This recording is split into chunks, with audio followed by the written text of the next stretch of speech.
We reached a point in the project where, in any normal circumstances, I would just take a couple of months break. Because Jessica Jones, especially combined with the recently watched other MCU installments like Daredevil Born Again and Eternals and Echo and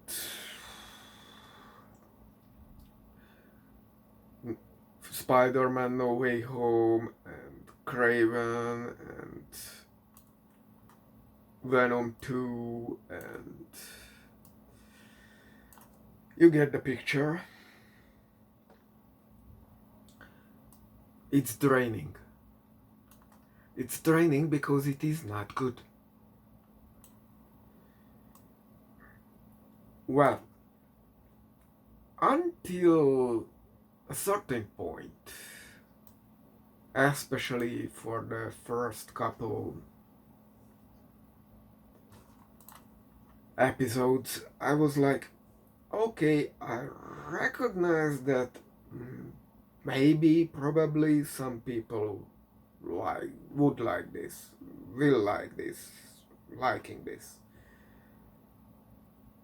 This having 8.4 or something on IMDb makes absolutely no sense. Zero sense. The general feeling watching this season of this show is like a low humming. There is no speed to this.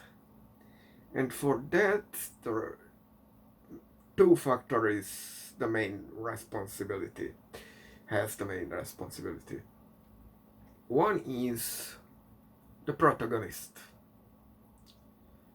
She is the only female in the Netflix universe, sure, whatever. Be happy about that, but she's a lonely alcoholic.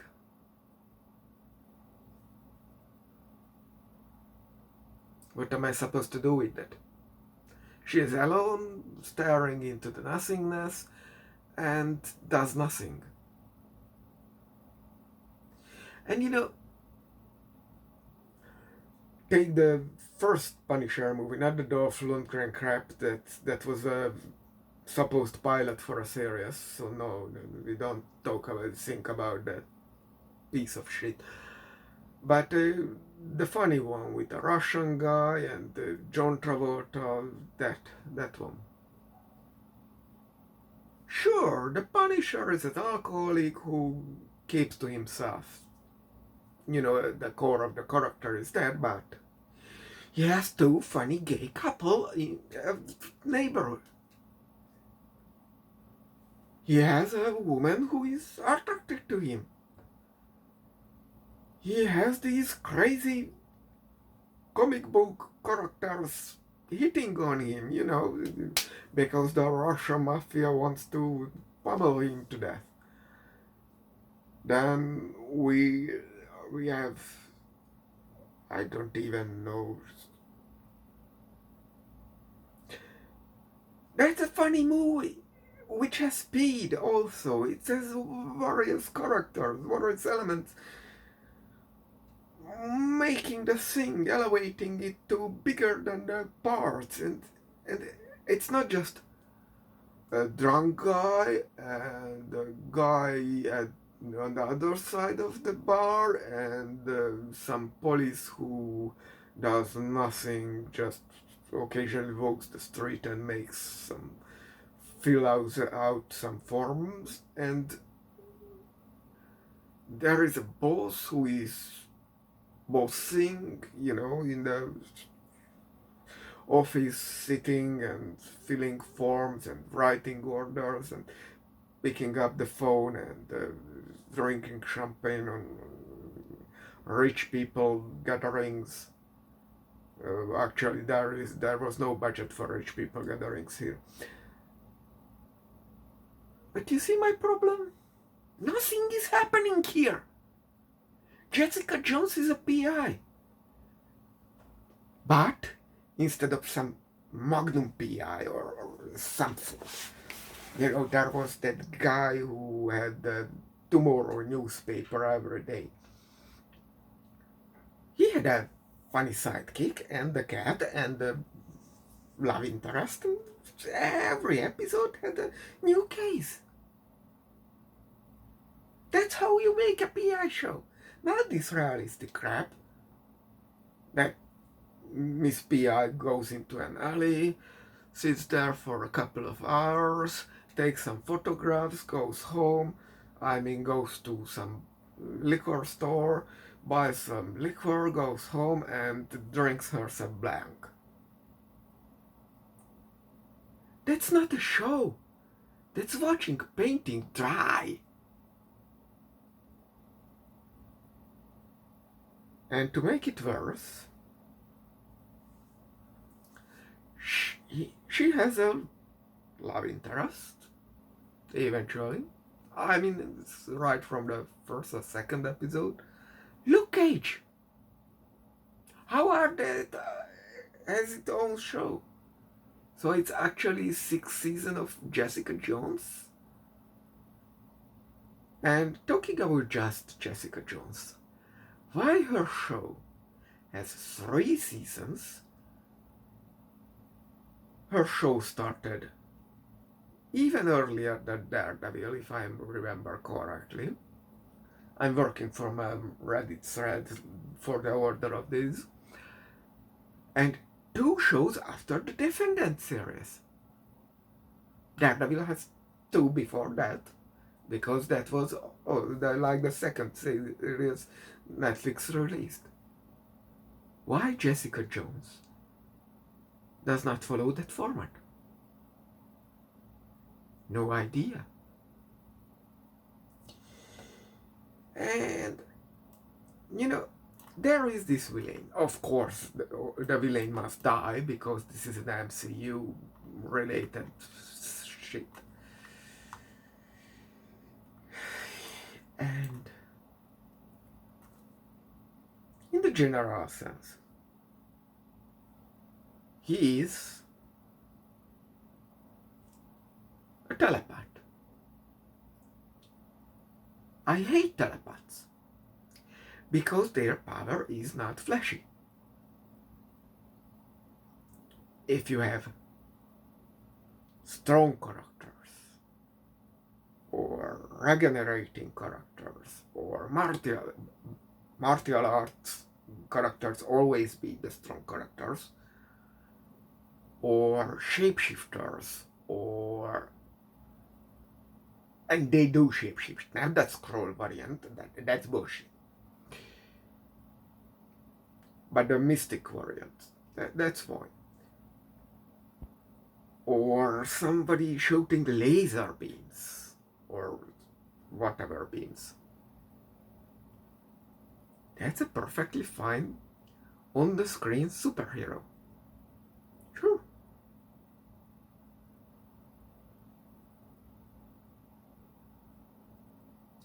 But what do I do with the telepath? He or she is just there, and people are doing weird things either because they are doing it for them, or because the script says so and the plot demands it. I cannot distinguish telepath ability from bad writing. And what do I do with the telepath? Unless you are doing this screen shaking stuff and the other is also a telepath. What will a muscle guy do with a psychic guy? Nothing. This is like Spider-Man trying to fight Sandman. It will not work, because their powers are incompatible. So Sandman, or Mr. Professor X can do whatever they want without any possible opposition from the title hero.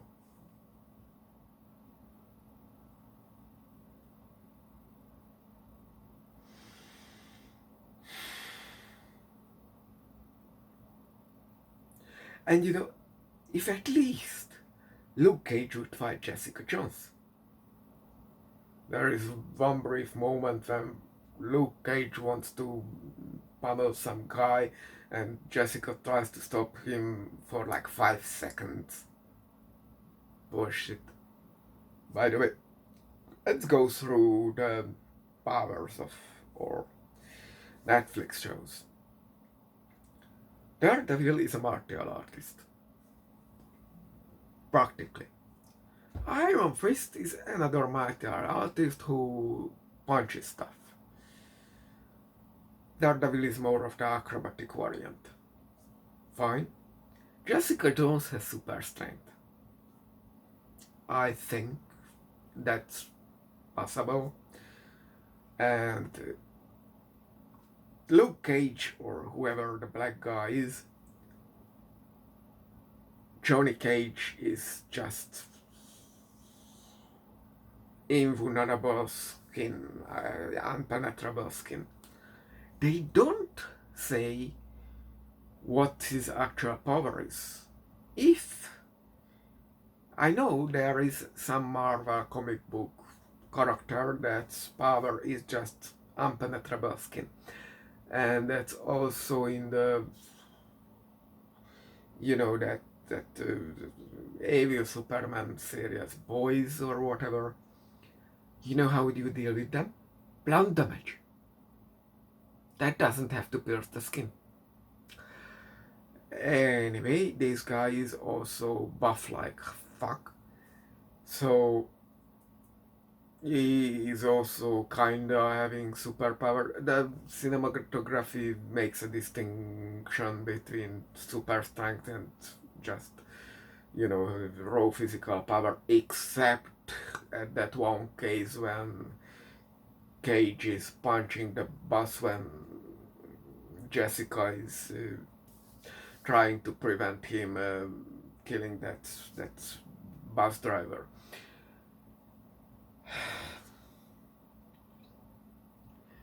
But that means we have 2 muscle guys in the show, Jessica Jones and Johnny Cage, and neither of them has any chance to fight a telepath. Okay, I showed down the spoiler. It's not a telepath. Its power is in its voice.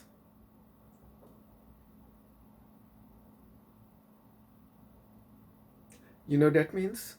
What that means? I don't know, by the way, at the end, how Jessica Jones makes herself affecting that power her, because that happens. I have no idea. And I would like to know if this Killjoy character could read lips or not, because that would be an important information when he is captured in episode 9. And that's a huge problem for me, by the way. Because when you know his power is through voice, you hearing his voice, you just plug your ear and pummel him to death. That's it. And what I don't understand, because he's a result of some experiment which was supposed to cure him from a neurological condition, why the parents did not go to the government or whoever and register him. Sure, the Sokovia Accord was nowhere at this point in the canon, but we know that SHIELD exists, for example, and all that kind of superpowered individuals are falling from the sky every day, so why not go to SHIELD and tell them about this cretin? I have no idea. this supervillain should have never happened. And when he's captured, it is episode 9 from a 12 or 13 episode series. So what are the stakes there? There are no stakes. You know he will escape, because some of the idiots will see an opportunity and fall for his tricks, and will release him. It is so predictable that at that point even until that point, I was skipping episodes like crazy, because I will miss nothing, and I was bored as fuck.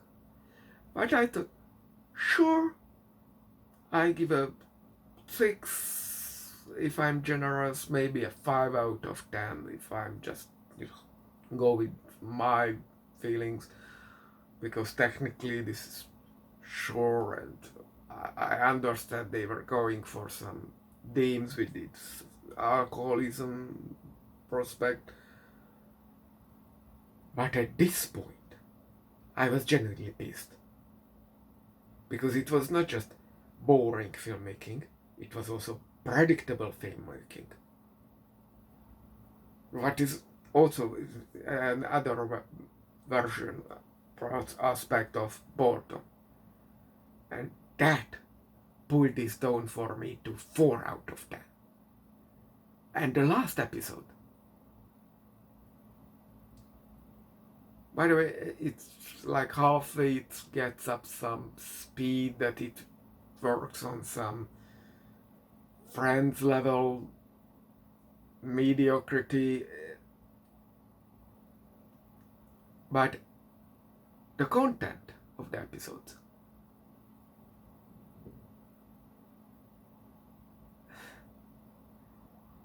the last episode has nothing going for it. Nothing happens. There is an action scene where you know what will happen, and nothing special happens. Just some wire work against rifle shooting. That's bullshit. Everybody is just going through the motions. And of course we are killing this Killjoy, Killtom, or whatever his name was, Kevin, because since he had that Kevin.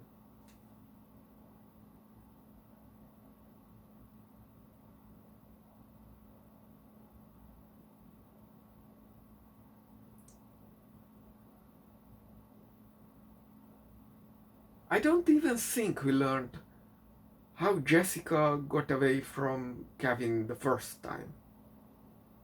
I will make a quick Google search, but fuck that shit. I really don't recommend this show.